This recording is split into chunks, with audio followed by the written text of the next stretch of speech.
ঢাকার ধামরাই পৌর শহরে নাহিদা আক্তার নামের এক এসএসসি পরীক্ষার্থীকে গলা কেটে হত্যার ঘটনা ঘটেছে। নিহতের মুখমণ্ডলে একাধিক আঘাতের চিহ্ন রয়েছে। ওই সময় নাহিদার পরনে থাকা স্বর্ণের কানের দুল ও গলার লকেট নিয়ে গেছে। নিহত নাহিদা স্থানীয় সেন্ট্রাল স্কুল থেকে ব্যবসা শিক্ষা বিভাগ থেকে এবার এসএসসি পরীক্ষা দিচ্ছিল বলে জানা যায়। ঘটনাটি ঘটেছে বৃহস্পতিবার বিকেলের দিকে।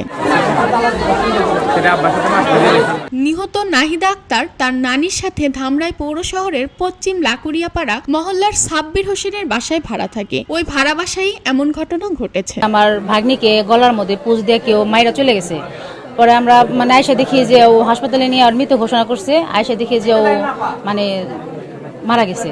ঘটনাস্থল পরিদর্শন করেছেন ধামরাই থানার অফিসার ইনচার্জ নাজমুল হুদা খান, ওসি তদন্ত শহীদুল ইসলাম সহ অন্যান্য পুলিশ সদস্যরা। নিহতের নানি দেলোয়ারা দলে জানান, নাহিদা আক্তারের বাবা নূর হোসেনের সাথে তার মা লিজা আক্তারের বনিবনা ছিল না। পরে নাহিদার মা লিজা আক্তার নাহিদাকে রেখে 10 বছর আগে সৌদি আরবে চলে যায়। নাহিদাকে নিয়ে তার নানি ওই পঞ্চম তলার বাসার নিচতলার ফ্ল্যাটের 2টি রুম নিয়ে 8 মাস যাবৎ বসবাস করে আসছিল। এর মধ্যে পরীক্ষা দিয়ে বাসায় আসে। পরে বিকেল 4:30টার দিকে নানি দেলোয়ারা দলি কাজের জন্য বাহিরে যান। ঘণ্টাখানেক পর বাসায় ফিরে রুমের দরজা খোলা দেখে এবং ভেতরে মেঝেতে নাহিদার মুখমণ্ডলে আঘাত ও গলা কাটা অবস্থায় রক্তাক্ত নিথর দেহ দেখতে পায়। পরে নাহিদার মামা খোকন সহ অন্যান্যরা রক্তাক্ত অবস্থায় তাকে হাসপাতালে নিয়ে গেলে দায়িত্বরত চিকিৎসক তাকে মৃত বলে ঘোষণা করেন। এই হত্যাকাণ্ডের ঘটনায় এলাকায় শোকের ছায়া নেমে পড়েছে। গলা থেকে মাংস উঠে গেছে, যেখান থেকে শ্বাস নিতে ওখানে শ্বাস নিতে পারতেছে না। আর এখান দিয়ে পাড়ের মতো কিছু একটা করছে। আর জামা কাপড় পুরো রক্ত দিয়ে ভিজে গেছে। পরে ওর জামা কাপড় ছিল।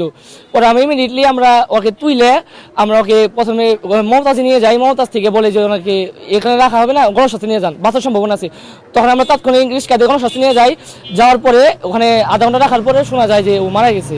এই বিষয়ে ধামরাই থানার অফিসার ইনচার্জ ওসি নাজমুল হুদা খান ঘটনাস্থলে গিয়ে বলেন, হত্যাকাণ্ডের বিষয়ে তদন্ত করে দেখছি। কি কারণে এই হত্যাকাণ্ড সংঘটিত হয়েছে তা তদন্ত করে উদ্ঘাটন করার চেষ্টা করছি। প্রকৃত আসামিরা কেউই আইনের হাত থেকে রেহাই পাবে না। একটা মেয়ে সেন্ট্রাল স্কুলের ছাত্রী, তার গলা এবং মাথায় বিভিন্ন স্থানে ধারালো অস্ত্রের আঘাত করা হয়েছে।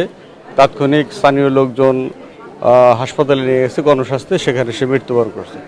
আমরা তাৎক্ষণিক ঘটনাস্থলে এসেছি, ঘটনাস্থল পরিদর্শন করেছি এবং সুরুথাল রিপোর্ট প্রস্তুতপূর্বক সকল কার্যক্রম চলমান রয়েছে। খুব দ্রুতই ইনশাল্লাহ আমরা এই ঘটনার সাথে প্রকৃত অপরাধী তাকে আমরা গ্রেপ্তার করতে সক্ষম হব। খবরের কাগজ, নিখাত, নির্ভীক, নিরপেক্ষ।